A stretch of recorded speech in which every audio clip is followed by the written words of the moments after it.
40 त्रय परिमार के इस लोक में जन्मा मराना हो जहाँ। एक अंगुली में जहाँ पर 96 हो व्याधियाँ, तब पूर्ण तन में तुम बताओ कितनी व्याधियाँ।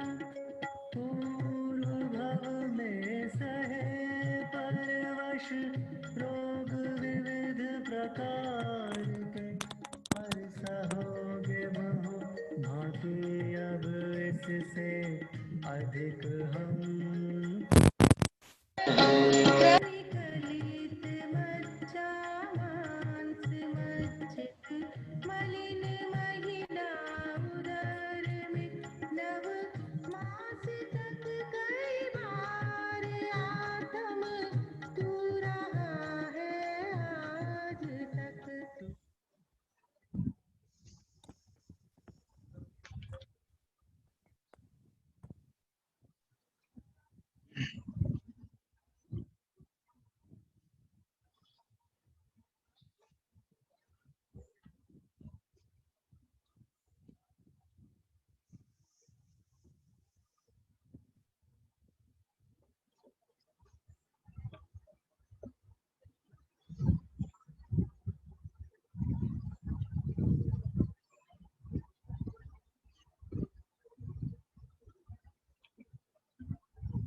नमो अर्हन्ताणं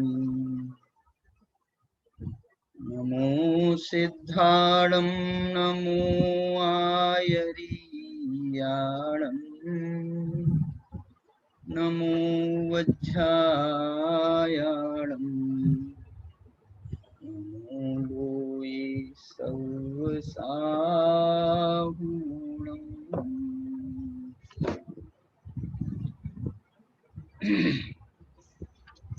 मोक्ष पाहुड़ में मोक्ष पाहुड़ के आधार पर हम यहाँ सम्यक्त्व की महिमा इस विषय पर चर्चा कर रहे हैं, और इस सम्यक्त्व की महिमा के अंतर्गत रत्नत्रय की महिमा यहाँ पर हम कर रहे हैं। मोक्ष पाहुड़ में रत्नत्रय की बहुत महिमा गाई है, लेकिन रत्नत्रय किसका नाम है मालूम?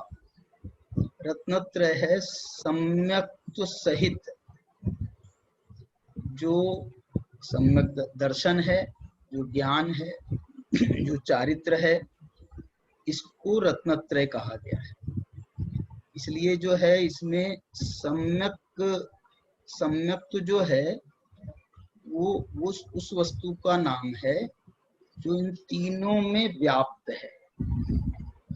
सम्यकपना जो है वो अपने आप में एक बहुत बड़ा गुण है, विशेषता है सम्यक्त्व।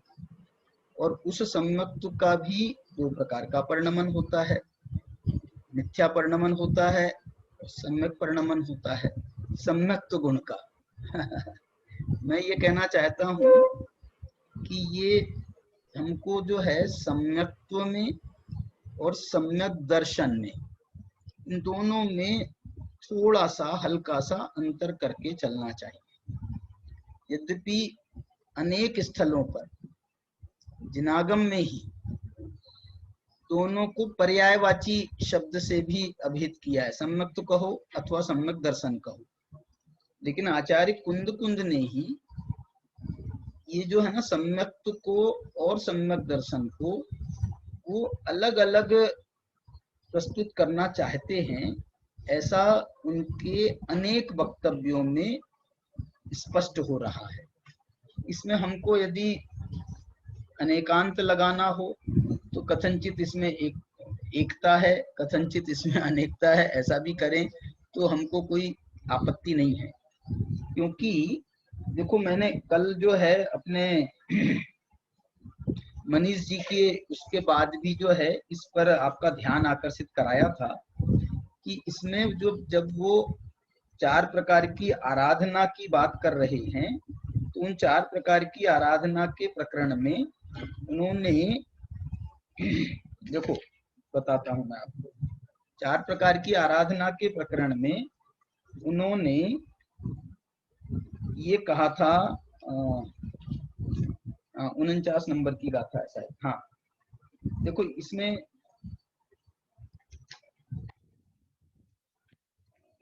शायद आगे है, मतलब उन्होंने एक गाथा पढ़ी थी ना मैंने, नाणम्मि दंसणम्मीय चर्येण तवेन सम्मसह्येन, ये शायद वहां की गाथा है, दर्शन पाहुड़ की गाथा है।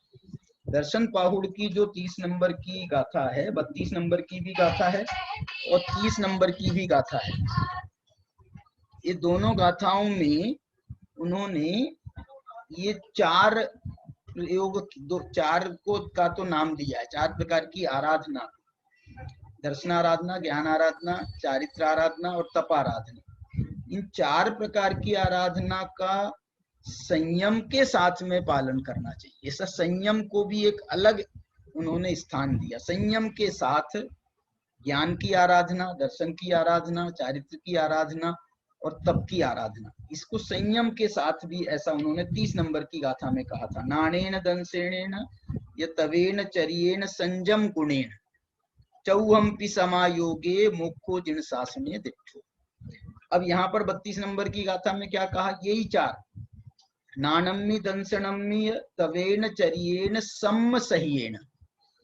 अब देखो यदि वो सम्यक दर्शन को और सम्यक्त को यदि दोनों को एक मान रहे होते तो वो दर्शन में सम्यक्त्व, ज्ञान में सम्यक्त्व, तप के साथ में और चारित्र के साथ सम्यक्त्व, मतलब ये जो वो सम्यक्त्व को जो स्थान दे रहे हैं वो अलग स्थान भी दे रहे हैं। सम्यक के साथ में दर्शन, सम्यक्त्व के साथ में ज्ञान। यहाँ पर जो दर्शनाराधना में जो दर्शन है वो दर्शनोपयोग वाला दर्शन नहीं है। दर्शनाराधना में भी और दर्शनाचार में भी जो 5 प्रकार के आचार माने गए हैं, उन 5 आचारों में दर्शनाचार में भी ये सम्यक दर्शन की आचार की बात है और दर्शन आराधना में भी सम्यक दर्शन की आराधना की बात है। लेकिन ये 4 प्रकार की आराधना सम्मसह्येन, इनको सम्यक्त्व के साथ धारण करना चाहिए। क्यों? क्योंकि चौनम्पि समायोगे, इन चारों के समायोग से, सम्यक्त्व सहित इन चारों के समायोग से सिद्धा जीवा, जीव सिद्ध होते हैं, न संदेह हो, इसमें हमें कोई संदेह नहीं है। ये मतलब उन्होंने सम्यक्त्व को हल्का सा, सम्यक्त्व को अलग मान करके भी व्याख्या की है। इसी कारण से तो ये सम्यक्त्व जो है वो सम्यक दर्शन के साथ भी लग जाता है, सम्यक ज्ञान के साथ भी लग जाता है, सम्यक चारित्र के साथ भी लग जाता है। तो ये जो सम्यक शब्द है, यदि इसकी अलग आइडेंटिटी नहीं होती तो वो सम्यक दर्शन की ही अकेला सम्यक तो माने सम्यक दर्शन ही होता, तो फिर जो है वो ज्ञान, सम्यक ज्ञान कैसे कहलाता? वो दर्शन के साथ में, ये भी व्याख्या हम करते हैं उसकी, लेकिन मैं तो ये कह रहा हूँ ये सम्यक्त्व ही अपने आपने यदि उसको गुण मान लिया, सम्यक्त्व को अलग से आइडेंटिटी मान ली, तो उस सम्यक्त्व के साथ में दर्शन माने श्रद्धा, सम्यक्त्व के साथ में ज्ञान माने सम्यक ज्ञान, सम्यक्त्व के साथ माने चारित्र, तो ये सबका जो है सम्यकपना, और ये जो है अकेला 3 में ही नहीं, ये तप में, वीर्य में, सब जगह इसका पसारा फैलता है। फिर सम्यक्त्व के साथ में, सम्यक्त्व के साथ में माने हम 10 धर्म का नाम लेते हैं तो उसमें भी उत्तम शब्द का जो प्रयोग करते हैं ना, वो उत्तम शब्द ही सम्यक्त्व का सूचक है। तो ये सम्यक, क्षमा, सम्यक, सम्यक का मतलब जो है ऐसा अर्थ किया है तत्वार सूत्र की टीकाओं में। बोले सम्यक माने क्या होता है? सम्यक अकेला, सम्यक दर्शन नहीं, उन्होंने सम्यक शब्द की अकेले व्याख्या करी। तो उन्होंने सम्यक का अर्थ किया, सम्यक माने जो भला है सम्यक माने जो भला है, जो उत्तम है, जो श्रेष्ठ है, तो ये जो भाव आ गया ना, जो श्रेष्ठ है ऐसा दर्शन, श्रेष्ठ श्रद्धान, श्रेष्ठ ज्ञान, श्रेष्ठ चारित्र, उत्तम श्रद्धान, उत्तम ज्ञान, उत्तम चारित्र, भला श्रद्धान, कल्याणकारी श्रद्धान, कल्याणकारी ज्ञान, कल्याणकारी चारित्र, ऐसा उसका जो भाव निकलेगा वो उसमें से अलग जो है उनको स्वयं भी जो है वो सम्यक गुण के कारण से, सम्यक्त्व के कारण से वो स्वयं भी सब अपने आप में सम्यक दर्शन और सम्यक ज्ञान, ये दो गुणों को जोड़ने की बजाय सम्यक गुण को दर्शन के साथ में जोड़ो, सम्यक गुण को ज्ञान के साथ में जोड़ो, सम्यक गुण को चारित्र के साथ में जोड़ो, ऐसी इसकी व्याख्या बहुत अच्छे से संभव है और इसकी व्याख्या बहुत की गई है।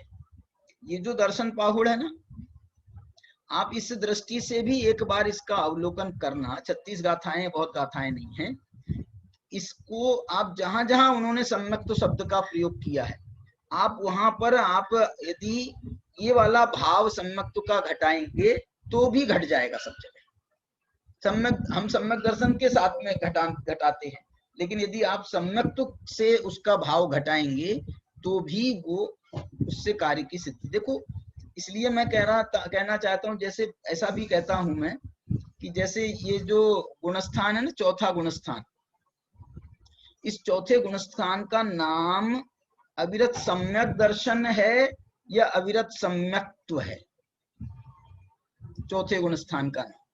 तो वहां पर भी अविरत सम्यक्त्व गुणस्थान का नाम, अविरत सम्यक दर्शन नहीं है।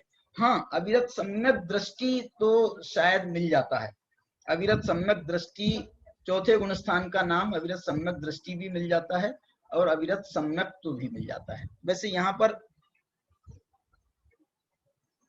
उसकी बात है ना, गुण की बात है, तो इसलिए जो है सम्यक्त्व शब्द ज्यादा उसका उचित है।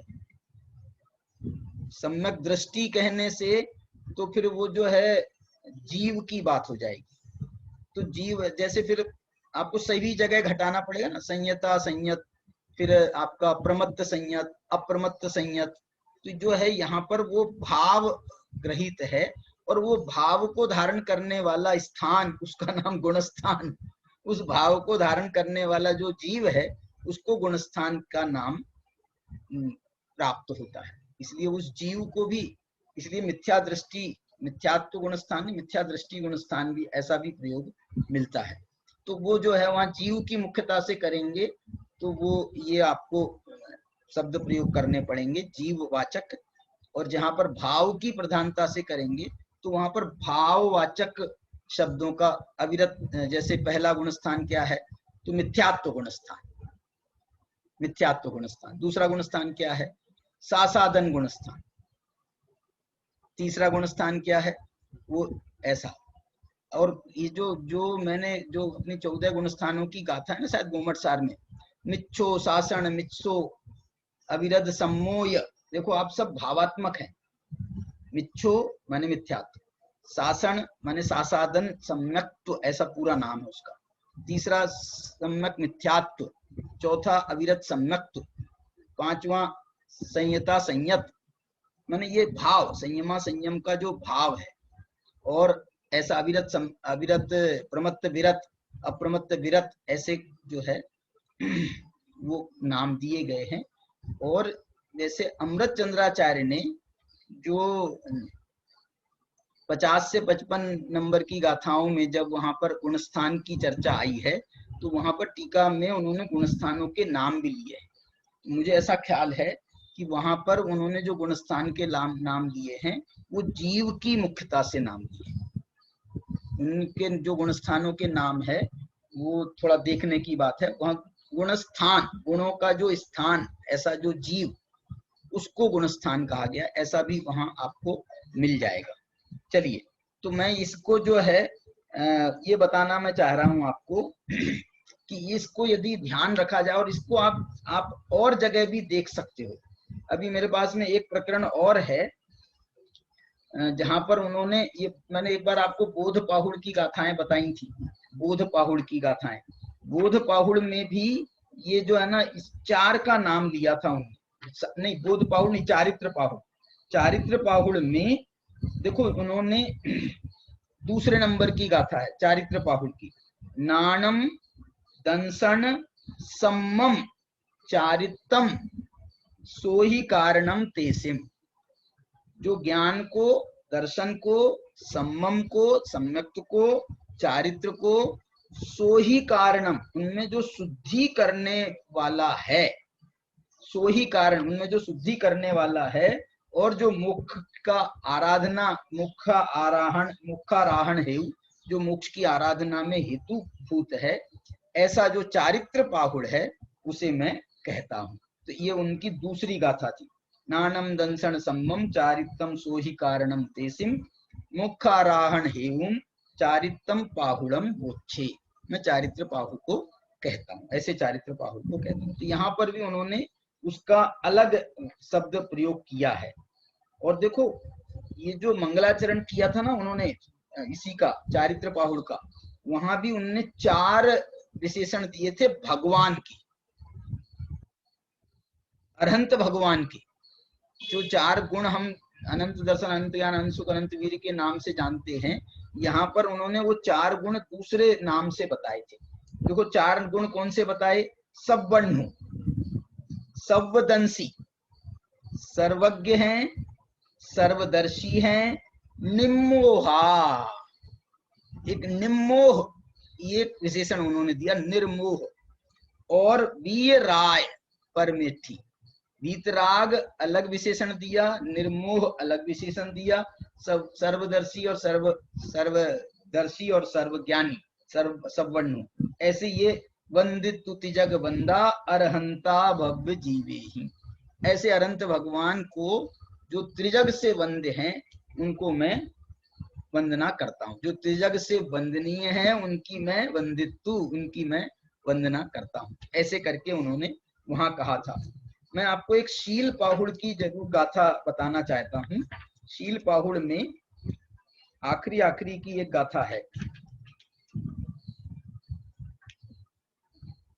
शील पाहुड़ माने ये जो अपने अष्ट पाहुड़ में सबसे आखिरी का पाहुड़।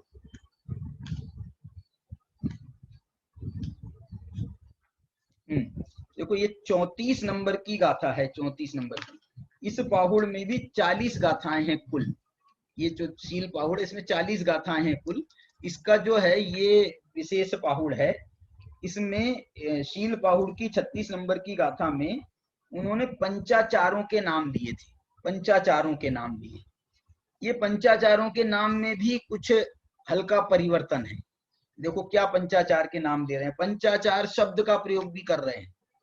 सम्मत्तनान दंसन तव वीर्य पंचयार मप्पाणम जलनो विपवन सहिदो दहंति पुरायणम कम्मम।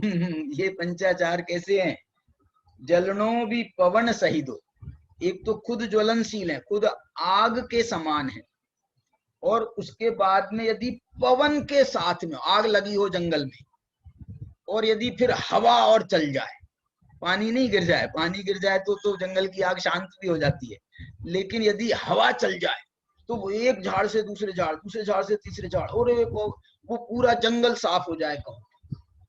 इसलिए ये कहें जलनो भी पवन सहित हो, एक तो जल रहा है वन और ऊपर से पवन बह रही है, तो दहंती पुरायणम कम्मम, वो सारे पुराने जितने भी कर्म है, पुरायणम पूर्वबद्ध जो कर्म है उनको सबको जला के खाक कर देते हैं। कौन कर देते हैं, ये पंचायार मप्पाणम, अपनी आत्मा के पंचाचार, आत्मा के पंचाचार। ये शरीर आश्रित पंचाचार नहीं है, आत्माश्रित पंचाचार है। अप्पाणम, आत्मा के पंचाचार।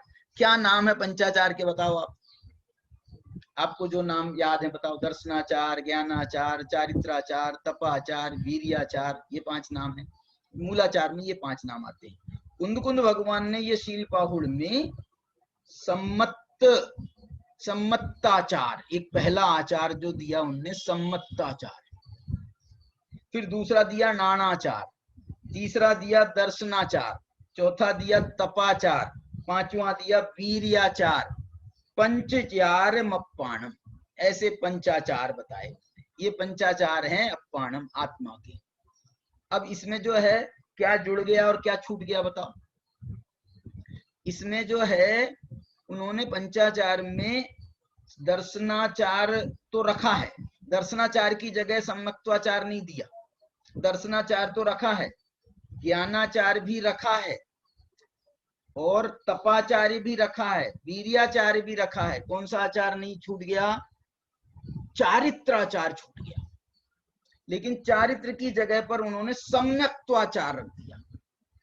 अब आप पूछोगे साहब चारित्र का क्या करेंगे? तो अब वो चारित्र को या तो सम्यक्त्व में गर्भित कर लो, सम्यक्त्व में मान लो, अथवा फिर चारित्र को आपको जो है तपाचार में ले जाना पड़ेगा, क्योंकि तप जो है वो चारित्र की विशेष वृद्धि का सूचक है। तो वो जो है फिर आपको तपाचार में चारित्र को ले जाना पड़ेगा, या फिर सम्यक्त्वाचार को चारित्राचार मानना पड़ेगा। और जयचंद जी छाबड़ा ने वैसे ही किया है। जयचंद जी छाबड़ा ने तो ऐसा लिख दिया कि भैया पांच आचारों में चारित्र कहा है, और यहाँ सम्यक्त्व कहने कहा है, यहाँ सम्यक्त्व कहा है, चारित्र नहीं कहा है। तो सम्यक्त्व कहने में ही चारित्र ही जानना, विरोध ना जानना। माने तुम विरोध में मत पड़ जाना, झगड़े में मत पड़ जाना, अरे कुंदकुंदाचार्य के मत में तो चारित्राचार है ही नहीं पांच आचार में, जबकि उन्होंने भी अन्यत्र पंचाचारों की चर्चा की थी।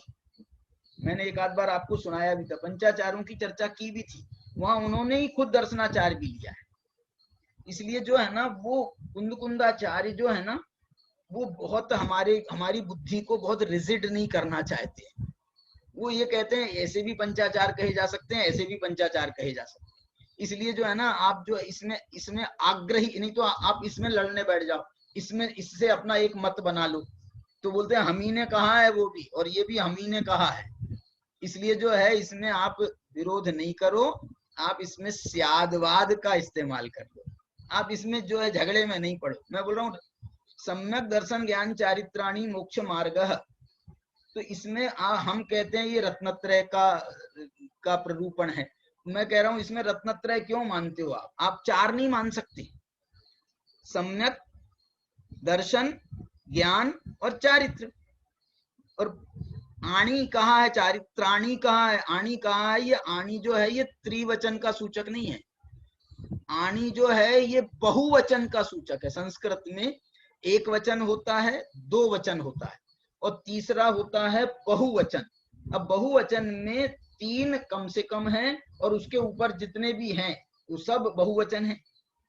इसलिए जो है सम्यक दर्शन ज्ञान चारित्राणी मोक्ष मार्ग, आप चार के योग से मोक्ष मार्ग कह लो। मोक्ष मार्ग तो हमारा एक ही रहने वाला है, मोक्ष मार्ग तो एक ही रहने वाला है। तुम चार का समायोग कर लो, तीन का कर लो, दो का कर लो, पांच का कर लो, कोई दिक्कत नहीं है, 10 का कर लो, कोई माने उसमें कोई दिक्कत नहीं है। इसलिए जो है आग्रह बिल्कुल नहीं होना चाहिए, और रत्नत्रय को छोड़ना भी नहीं चाहते हैं। उस रत्नत्रय को कुंद भगवान स्वयं रत्नत्रय शब्द का प्रयोग कर रहे हैं। तीन का भी रत्नत्रय होता है, उसका वो प्रयोग कर रहे हैं, बहुत जगह कर रहे हैं, अनेक जगह कर रहे हैं, ऐसा एक जगह नहीं। अभी अपन ने जो गाथाएं पढ़ी हैं इसी मोक्ष अधिकार की, कल परसों 2 दिन में, 3 दिन हो गए शायद, तो इसमें रत्नत्रय माराहंतो, रत्नत्रय की आराधना, रत्नत्रय की आराधना, ऐसे शब्द प्रयोग करे हैं, रैणत्रय माराहंतो। इसलिए उनको जो है इससे कोई विरोध है ऐसा भी नहीं समझना। तो इस प्रकार से जो है ना मैंने आपको ये बता दिया ना। इसमें ये जो कौन सी गाथा थी, 36 गाथा, इसमें तो ये पंच पढ़ दिया था मैंने पूरी गाथा आपको। अब इसके बाद में हम अपना जो मूल प्रकरण है हमारा मोक्ष पाहुड़ का, मैं आपसे ये कहना चाहिए सम्यक्त्व को मैं अलग से क्यों स्थापित कर रहा हूं, क्योंकि ये सम्यक्त्व जो है इसमें सबका अंतर्भाव, आप अकेला सम्यक दर्शन कह दोगे ना तो उसमें अकेला दर्शन का अंतर्भाव होगा। लेकिन जब हम सम्यक दृष्टि कहते हैं तो उसमें दर्शन के साथ में आने वाले वो जीव हो गया ना, जीव का प्रतीक है, द्रव्य का प्रतीक है सम्यक दृष्टि, जीव का प्रतीक है। तो जीव में तो अनंत गुण है, तो इसलिए जो है ना वो सम्यक दृष्टि जब कहा जाता है तो उस सम्यक दृष्टि कहने में सम्यक दर्शन भी उसमें मुख्य है और लेकिन ज्ञान भी है। इसलिए मालूम आपको सम्यक दृष्टि का एक दूसरा नाम आगम में बहुत प्रसिद्ध है। क्या नाम है? ज्ञानी, सम्यक ज्ञानी। ज्ञानी शब्द अकेला, ज्ञानी शब्द कल अपन ने गाथा पढ़ी थी, उस गाथा में उन्होंने कहा था कि कोटि जन्म तप तपे ज्ञान बिन कर्म झरे। देखो वो ज्ञानी की गाथा थी, कोटि जन्म तप तपे ज्ञान बिन कर्म झरे जे। ये जो है ना ज्ञान की महिमा करने वाली है ये गाथा। अब है ये भी सम्यक दृष्टि की ही बात कर रही है, लेकिन इसमें जो है दर्शन की मुख्यता नहीं करके उस सम्यक्त्व के साथ में जो ज्ञान है उस ज्ञान की मुख्यता से उन्होंने ये बात कही। और ये जो है ना मैं आपको बताऊं वो गाथा भी देखो आपको बताता हूँ। कल ही अपन ने पढ़ी थी मेरे अंदाज से, आखिरी की गाथा पढ़ी थी अपन ने।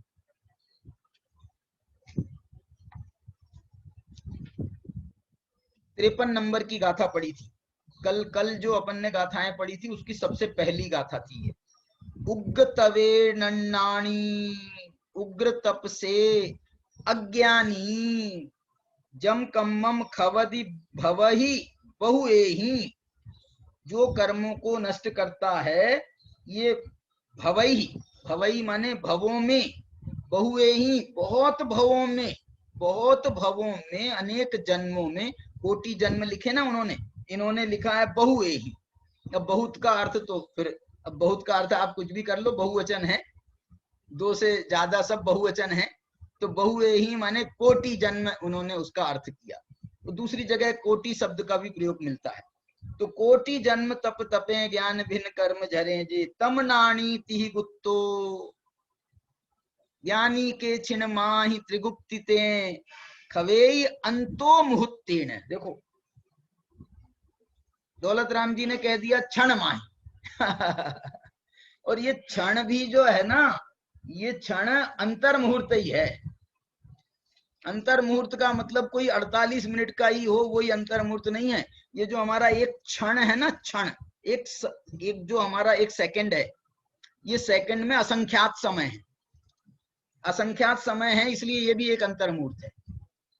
इसलिए अंतर मुहूर्त के में भ्रमित नहीं हो, मुहूर्त के अंदर अंदर जितने हैं वो सब अंतर मुहूर्त हैं। बस उसमें फर्क ये होना चाहिए, मैंने ये मानना चाहिए कि वो अंतर लघु अंतर मुहूर्त भी होगा वो असंख्यात समयों का होगा, लघु से लघु अंतर मुहूर्त असंख्यात समय का और उत्कृष्ट से उत्कृष्ट अंतर मुहूर्त भी असंख्यात समय का। इसलिए जो है इसमें असंख्यात समय का जो है कंपल्सन तो अनिवार्य है। इसलिए वो जो क्षण होता है ना, क्षण, वो क्षण भी अंतर मुहूर्त है। जैसे मैं इसको आपको ऐसे कहना चाहता हूं कि जैसे वो 5 लघु अक्षर वाला 14वां गुण स्थान, 5 लघु अक्षर वाला एक क्षण में ही तो हो गया। मतलब जो है बिल्कुल 5 ह्रस्व अक्षर वाला, आप हमारे बोलने में समय ज्यादा लग रहा है।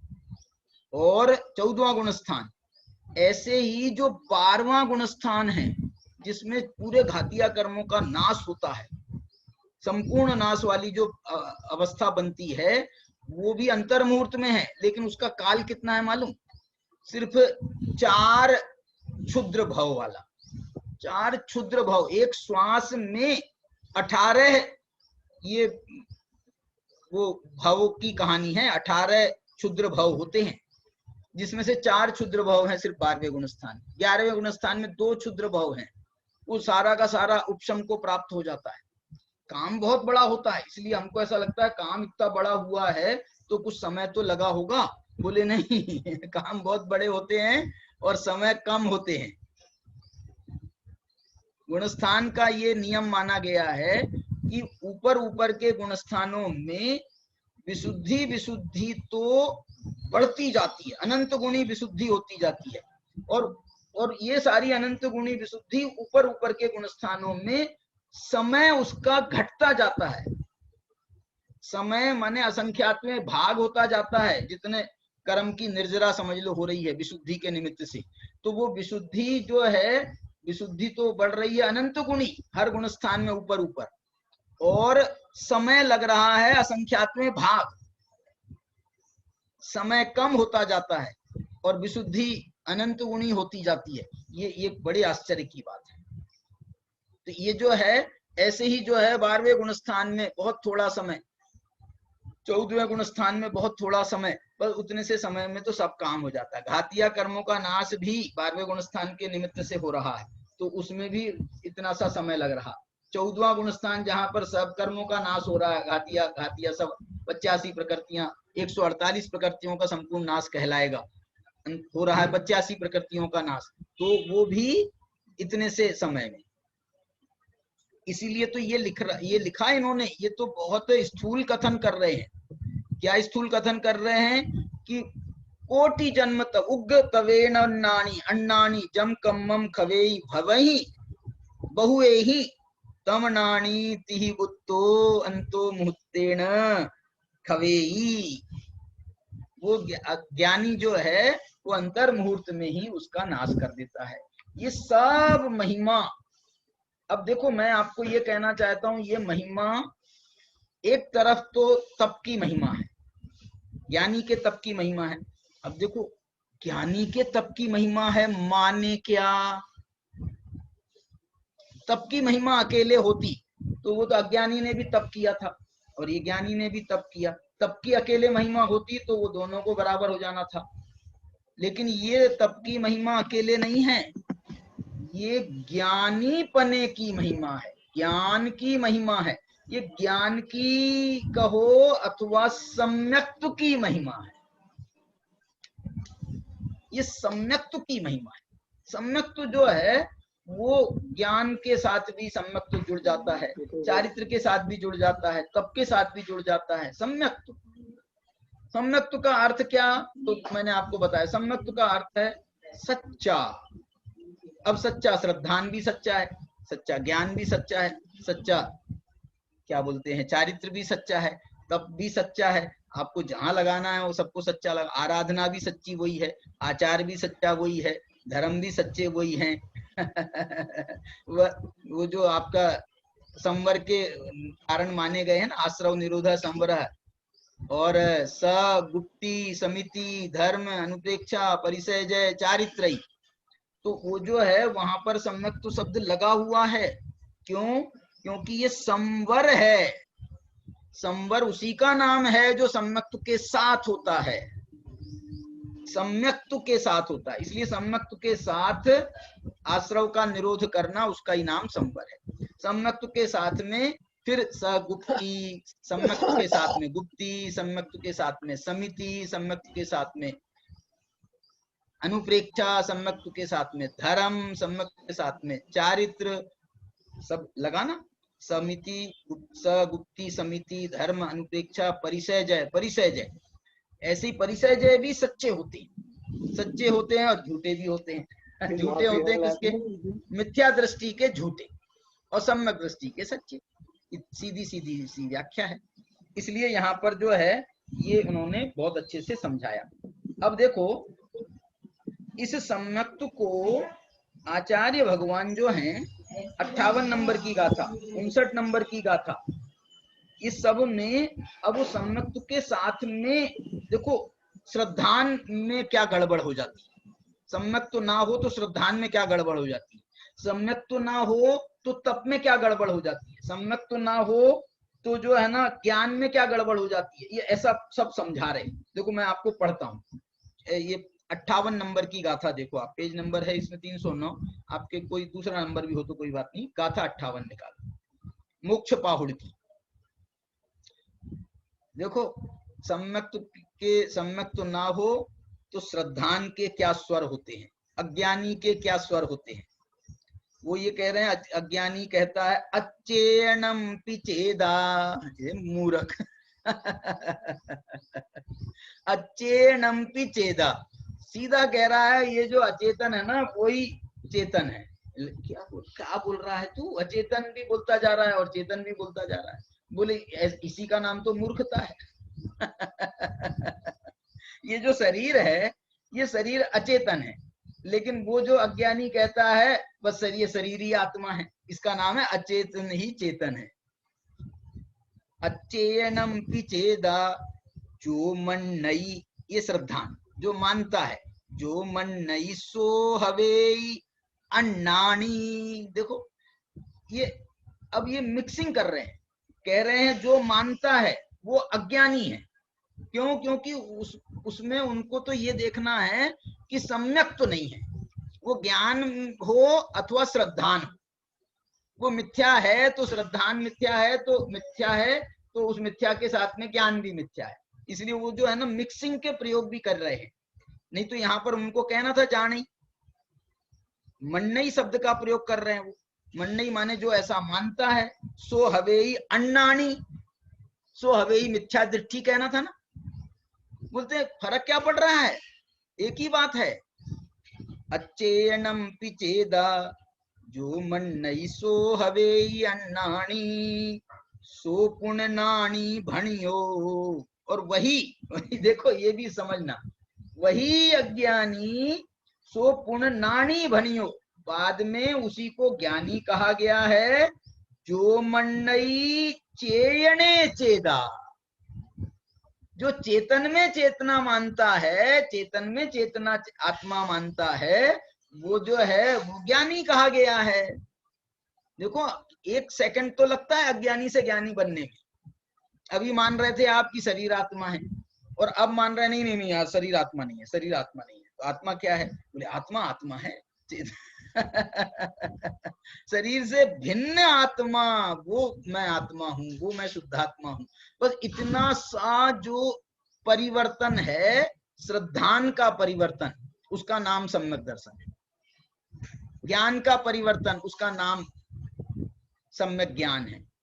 चारित्र का परिवर्तन, उसका नाम सम्यक चारित्र है। बस ये सम्यकपना आना चाहिए आपके ज्ञान में, आपके श्रद्धान में, आपके आचरण में, आपके तप में, सब जगह आप लगा सकते हो।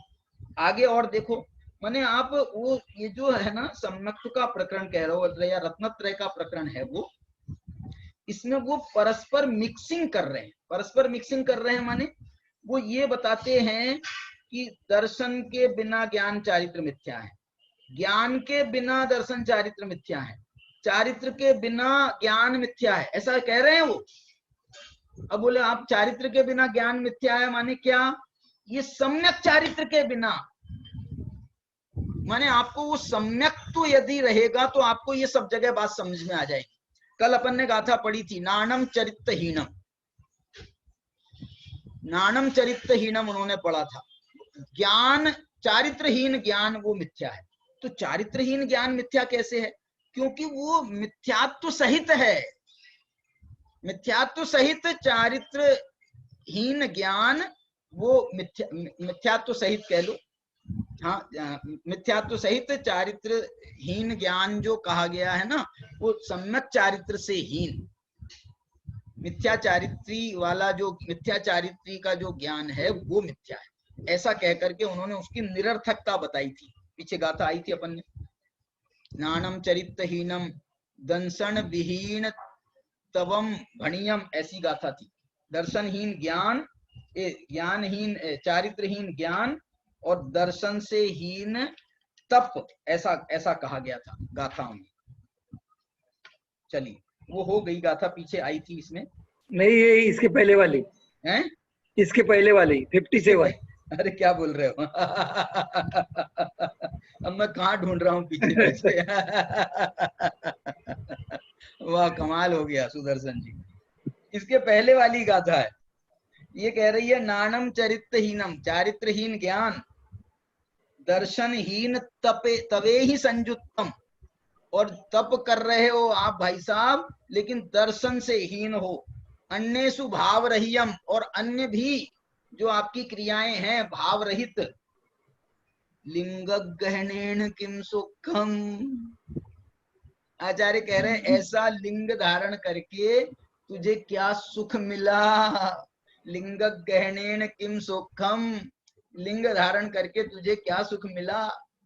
इसलिए वो ये कहते हैं आप सबको साथ में लो, सबको साथ में लेना पड़ेगा आपको, ज्ञान को भी, चारित्र को भी, तप को भी, श्रद्धान को भी, लेकिन कैसे लेना पड़ेगा? समसह्येन सम्यक्त्व के साथ में आपको ज्ञान, श्रद्धान, चारित्र, तप, और बल्कि वो ये कहते हैं सम्यक्त्व के साथ में इनको लेना पड़ेगा नहीं, सम्यक्त्व होता है तो इन सबको साथ में लाता ही लाता है। कभी ऐसा होता है एक साथ भी आ जाता है, और कभी ऐसा होता है क्रम, थोड़ा सा क्रम भी होता है, सारी विशुद्धियां एक साथ नहीं आ जाती। तो वो जो सम्यक्त्व जो है वो सबका बैलेंस बनाता है, सबका बैलेंस बनाता है। तो वो जो है उसमें, लेकिन सम्यक्त्व है तो देर तो हो सकती है, देर तो हो सकती है, लेकिन अंधेर नगरी चौपट राजा नहीं होगा। सम्यक्त्व है तो ये आज नहीं तो कल, यदि इसमें व्रत नहीं है, जिसको अपन चारित्र कहते हैं, संयम नहीं है, अविरत सम्यक्त्व है, चौथा गुणस्थान है, लेकिन ये आज नहीं तो कल आएगा आएगा आएगा। और यदि ये नहीं आएगा ना 2-4-8 भाव में, ऐसा भी मैं थोड़ा सा समय दे रहा हूं, 2-4-8 भाव में यदि नहीं आएगा तो ये सम्यक्त्व भी गारंटी से छूट जाएगा। अरे 2-4-8 भाव में मोक्ष आएगा, सम्यक्त्व है तो मोक्ष आएगा 2-4-8 भाव में गारंटी से। इसलिए जो है यदि नहीं आता है, इसका मतलब है भाई साहब आप सम्यक्त्व भी छूट गया है आपका, नहीं तो इतनी देर नहीं लग सकती। इतनी देर माने अंधेर तो नहीं हो सकता ना भाई साहब, देर तो हमने मान ली थी, दुर्घटना से देर भली, दुर्घटना से देर भली, तो देर के लिए तो हमने स्वीकृति दे दी थी, लेकिन आप जो है अंधेरे ही कर रहे हो, आखिर कितना इंतजार करेंगे। इसलिए जो है वो सम्यक्त्व छूट जाता है तो अर्धपुद्गल परावर्तन भी चला जाता है। सम्यक्त्व नहीं छूटता है तो क्षायिक सम्यक्त्व के साथ में 3-4 भाव और चौपसम सम्यक्त्व के साथ में 7-8 भाव, ऐसा आगम का वचन है। 7-8 भवा, 7-8 भाव, तिन्नी चतुर भवा, 3-4 भाव क्षायिक सम्यक्त्व के साथ में, ऐसे आगम के वचन है। इतना सम्यक्त्व की महिमा है। अरे देखो इसके लिए, और सम्यक्त्व के साथ में है तो बहुत, माने ये सबकी मिक्सिंग कितनी बढ़िया कर रहे हैं सबकी। आगे की गाथा कह रही है, कौन सी नंबर की? 59 नंबर की गाथा। तव रहियम जमनानम, देखो पहले तो कहा था चारित्रहीन ज्ञान, पीछे 57 में, अब यहाँ पर और वहां पर कहा था दर्शनहीन तप, ऐसा उसको बताया था। अब ये मिक्सिंग बदल रही है, फिर से बदल गई। अब ये मिक्सिंग कर रहे हैं तव रहियम नानम, चारित्रहीन ज्ञान नहीं, तप रहित ज्ञान भी, और नान विजितो तवो भी अकयत्थो, दोनों को एक परस्पर मिक्सिंग कर रही है। तप रहित ज्ञान और ज्ञान रहित तप, अकयत्थो, अकयत्थो अकृतार्थ हैं। अकृतार्थ का मतलब क्या होता है मालूम? अकृतार्थ का मतलब है कि वो कुछ भी करने में समर्थ नहीं है, अकिंचित कर, ऐसा अकिंचित कर वाला अकयत्थो शब्द है। कुछ नहीं कर सकता, ज्ञानहीन तप कुछ नहीं कर सकता, अकयत्थो बेकार है ऐसा कह लो, अकिंचित कर है ऐसा कह लो, अपना काम नहीं कर भाई। जो तप के माध्यम से जो कर्मों की निर्जरा करना था, और आपका यदि ज्ञान रहित तप है तो वो जो है वो कर्मों की निर्जरा करने में समर्थ नहीं है, अकृतार्थ है। और यही अकृतार्थपना तप रहित ज्ञान में भी है।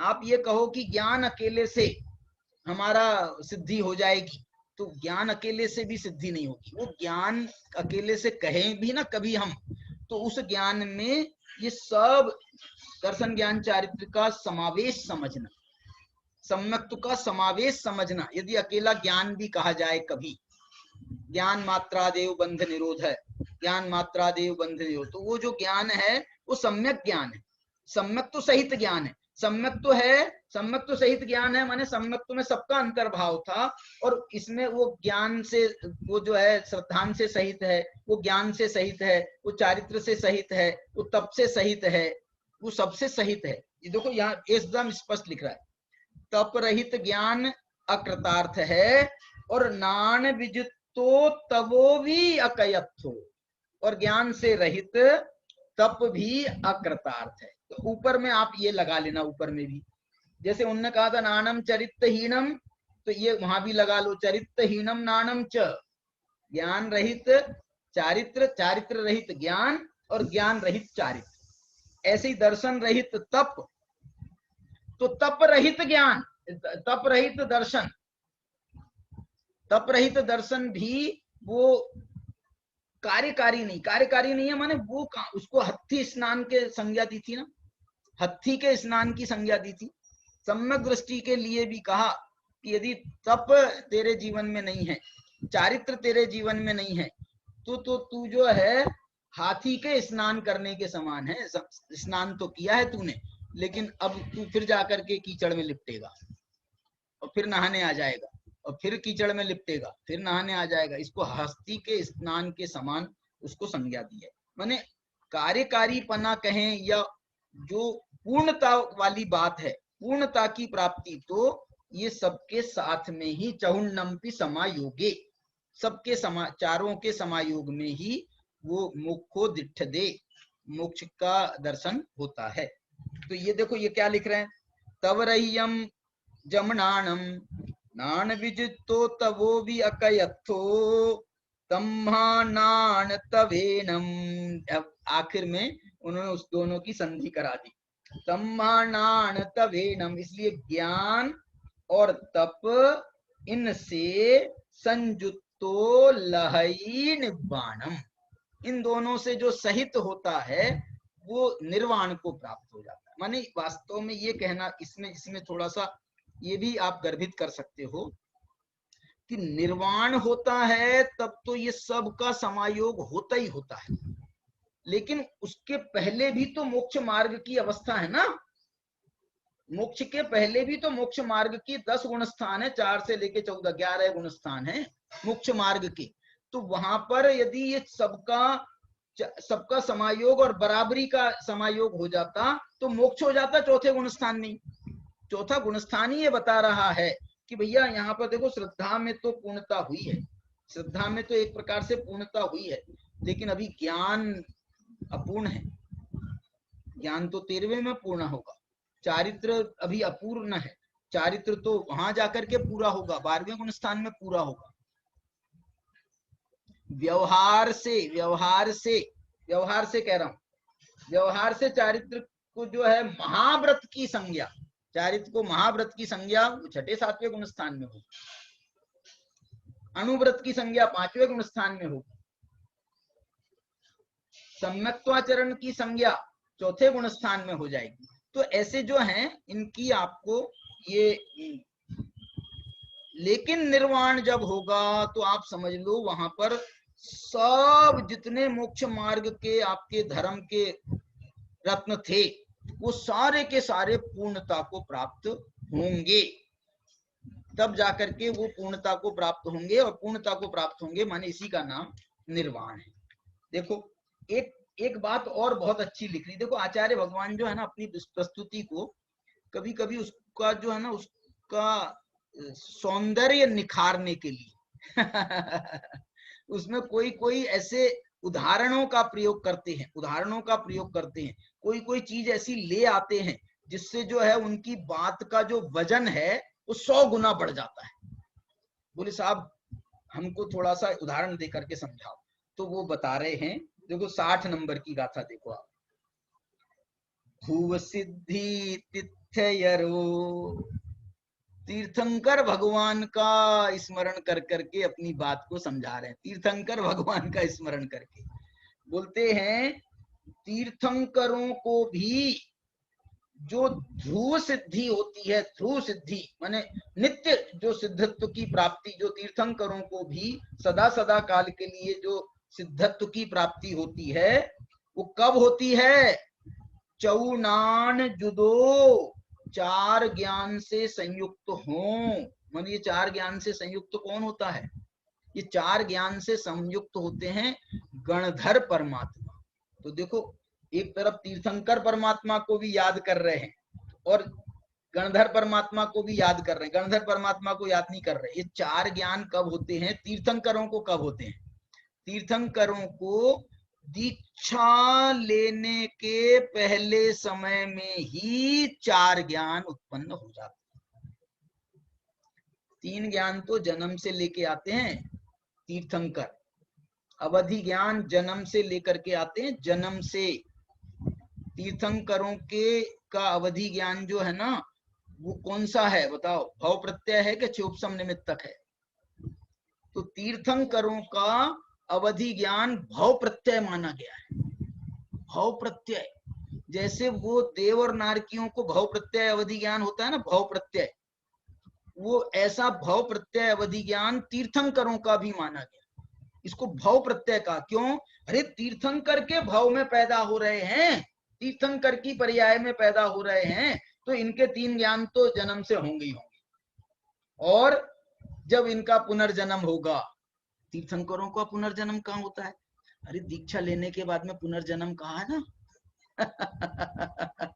दीक्षा माने एक नया जन्म।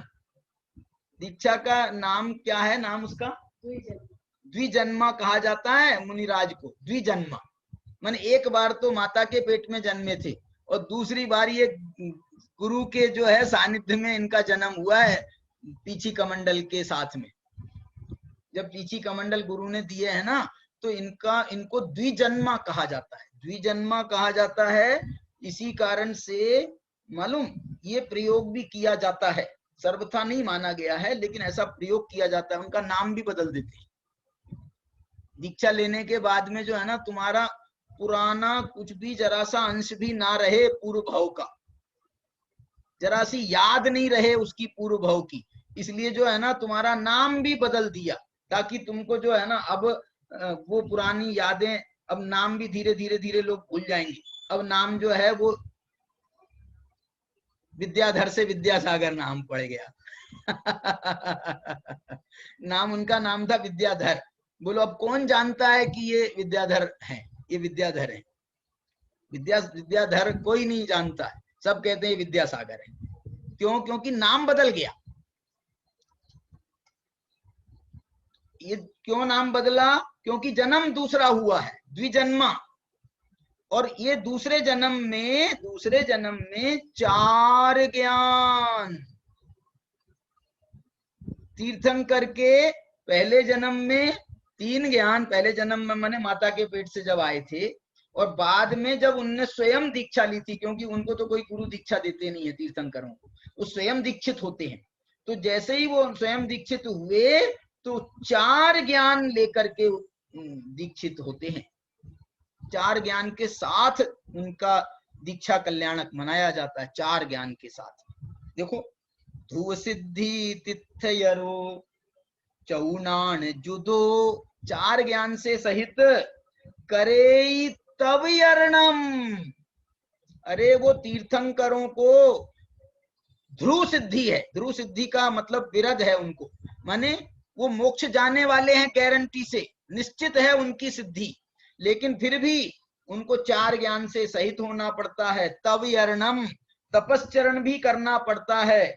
नाऊन धुवम कुज्जा तब यर्णम नान जुत्तो भी। इसलिए तुम भी हे साधु, तुम भी नाऊन धुवम कुज्जा, इसलिए तुम भी जैसे तीर्थंकरों ने तपस्चरण किया था, ज्ञान से सहित हुए थे, ऐसे ही तुम भी तप करो और नान जुत्तो भी, और ज्ञान से भी सहित हो। क्या बात है! कौन से? सम्यक। सम्यक तप करो और सम्यक ज्ञान से युक्त होकर के तुम करो, क्योंकि ये इससे युक्त हो गए ना तो तुम्हारे तीर्थंकर बनने के भी चांस है। तीर्थंकरों का उदाहरण दिया ना।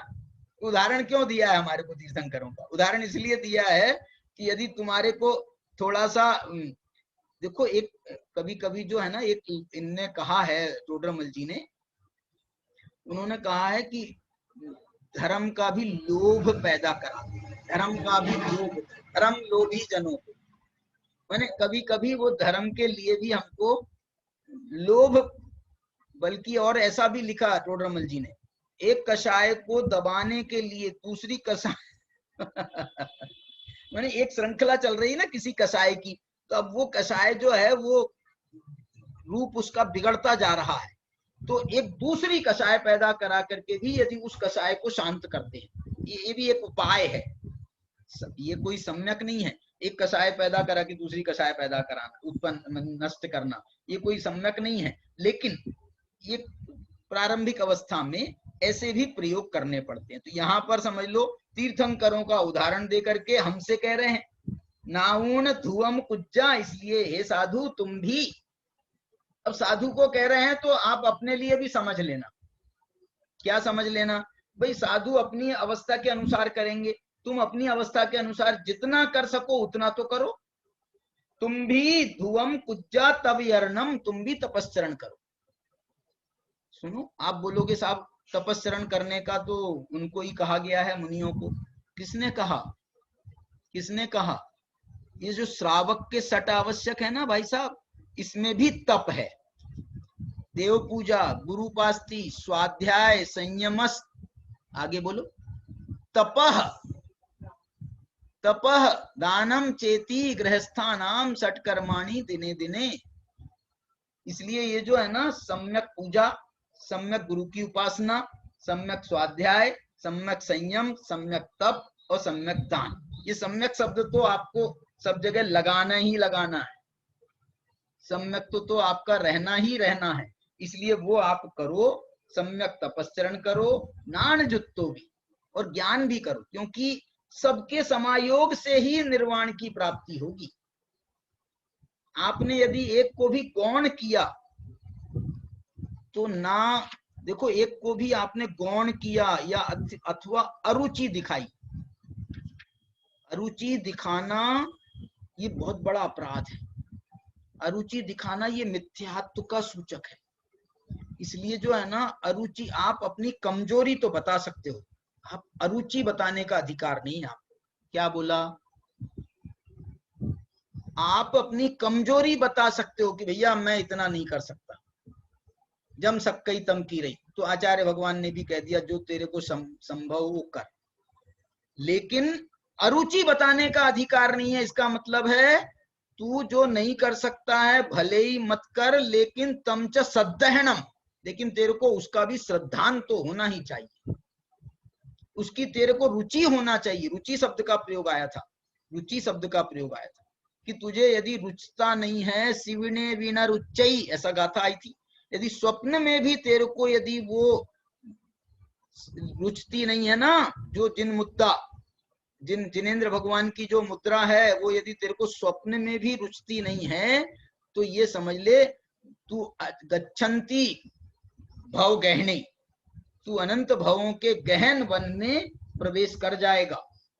इतने भाव मिलेंगे, इतने भाव मिलेंगे कि गिनते नहीं बनेंगे, ऐसा जो है वो उन्होंने उसको समझाया था। तो ये जो है ऐसा इन्होंने कहा। एक गाथा और पढ़ देता हूं मैं आपको, सरल है।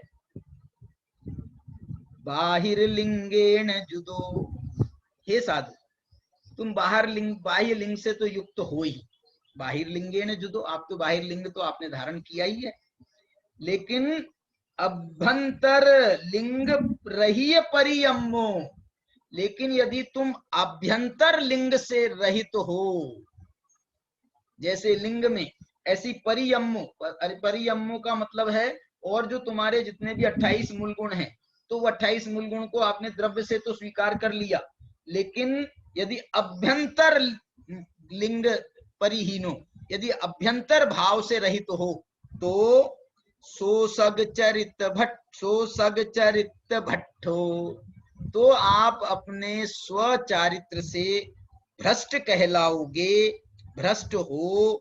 मोक्ष पह विनाश गो साहू, आप मोक्ष पथ के, देखो क्या शब्द लिखा है, बहुत कठोर शब्द है एक प्रकार का, मोक्ष पथ के विनाशक हो। विनाशक कितना बड़ा शब्द है, विनाश करने वाला, तू मोक्ष पथ का नाश करने वाला है। कब? बाहिर लिंगेन जुदो, बाह्य लिंग से तो तुम सहित हो, लेकिन अभ्यंतर लिंग रही परियम, आप अभ्यंतर लिंग से सर्वथा रहित हो। सो सग चरित भट्टो, आप स्वचारित्र से भी भ्रष्ट हो। मुख पह, मोक्ष पथ का विनाश गो साहू, आप मोक्ष पथ के विनाशक कहलाओगे। इस प्रकार से बड़ी सुंदर चर्चा यहाँ पर जो है वो सम्यक्त के साथ में रत्नत्रय की आराधना करते हुए और समग्र आत्मा के गुणों का एक प्रकार से समावेश करते हुए जो ये चर्चा चल रही है, ये बहुत सुंदर जो है इसका भाव है। वो हमको अपने जीवन में समग्रता लाने का प्रयास करना चाहिए। समग्रता, एक समग्रता का मतलब मालूम समझे, ऐसा नहीं करो कि कुर्ता तो बदल लिया आज और पैजामा नहीं बदला, और पैजामा तो नहीं बदला और कुर्ता बदल लिया, या ऊपर से मुंह तो नहा लिया और पूरा शरीर तुम्हारा वैसे ही चल रहा है, अभी सर्दी आने की है। तो जो है ऐसा मत करो, तुम सर्वांग से अपने अपने जीवन में परिवर्तन को लाओ। ऐसा ये जो है कुनकुन भगवान का यहाँ पर संदेश है। अपनी 60 गाथाएं हो गई हैं, 61 गाथा भी अपन ने पढ़ ली है। अब आगे की चर्चा अपन कल करेंगे। आज के लिए कोई आपने सोचा हो तो बताओ, कोई ध्यान का सूत्र? सम्यक तपरहित दर्शन। बिना अंतरंग के बहिरंग क्रिया सब बेकार है। चलो, काय के बिना? बिना आचरण के। नहीं, ऐसा मत करो, ऐसा बिना मत अंतरंग के बहिरंग। हाँ, अंतरंग, बिना अंतरंग के बहिरंग आचरण जो है उसका कोई मोल नहीं है। जैसे पीछे कहा था ना, तेरे को ये साधु लिंग धारण करने से किम सोखम, तेरे को लिंग धारण करने से क्या सुख मिला। तो इस विषय का आप जो है 2 मिनट का मौन लेकर के आप ध्यान करें, विचार करें। ये बहुत फलदायी है। आपका 1 घंटे का प्रवचन एक तरफ है और ये 1 मिनट का जो ध्यान है ना, ये एक तरफ है। इसका इतना फल है। चलिए विचार कीजिए।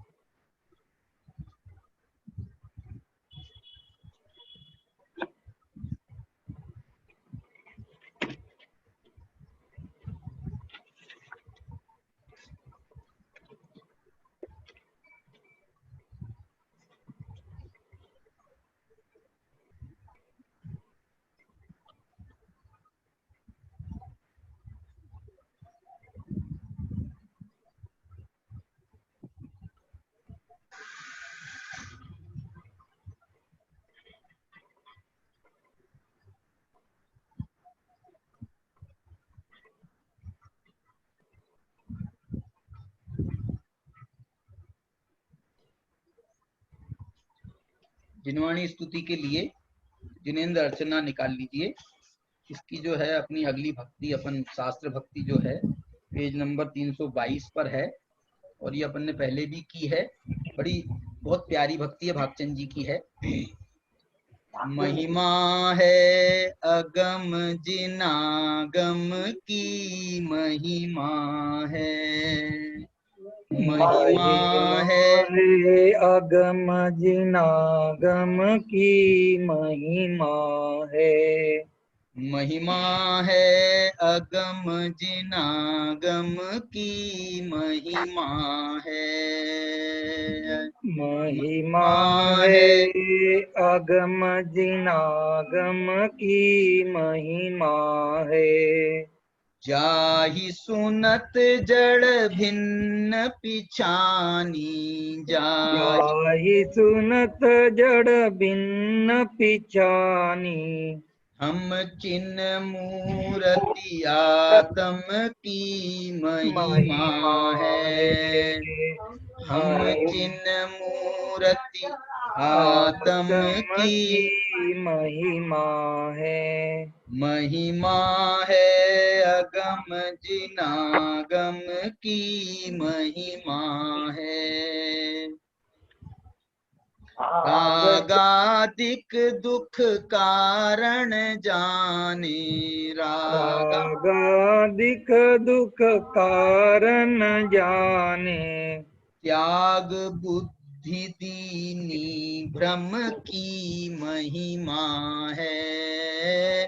त्याग बुद्धि दीनी ब्रह्म की महिमा है। महिमा है अगम जिनागम की महिमा है।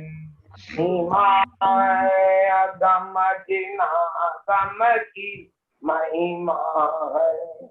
ज्ञान ज्योति जागी उर अंतर ज्ञान ज्ञान ज्योति जागी उर अंतर। ज्ञान ज्योति जागी उर अंतर ज्ञान ज्ञान ज्योति जागी उर अंतर। रुचि बाढ़ी पुण्य शम दम की महिमा है। रुचि बाढ़ी पुण्य पुनि समदम की महिमा है। कर्म बंध की भई निर्जरा कर्म बंध की भई निर्जरा। कर्म बंध की भई निर्जरा कर्म बंध की भई निर्जरा। कारण परम पराक्रम की महिमा है। कारण परम पराक्रम की महिमा है। भाग चंद शिव लालच लाग्यो भाग चंद शिव लालच लाग्यो। भाग चंद शिव लालच लाग्यो भाग भाग चंद शिव लालच लाग्यो। पहुँच नहीं है जहाँ जम की महिमा है। पहुँच नहीं है जम की महिमा है। महिमा है अगम जिनागम की महिमा है। महिमा है अगम जिनागम की महिमा है। जवानी के ज्ञान से सूझे तुझे लोकालोक लोकालोक सुवाणी मस्तक नमो सदा दे तुम। बोलो द्वादशांग जिनवाणी माता की जय।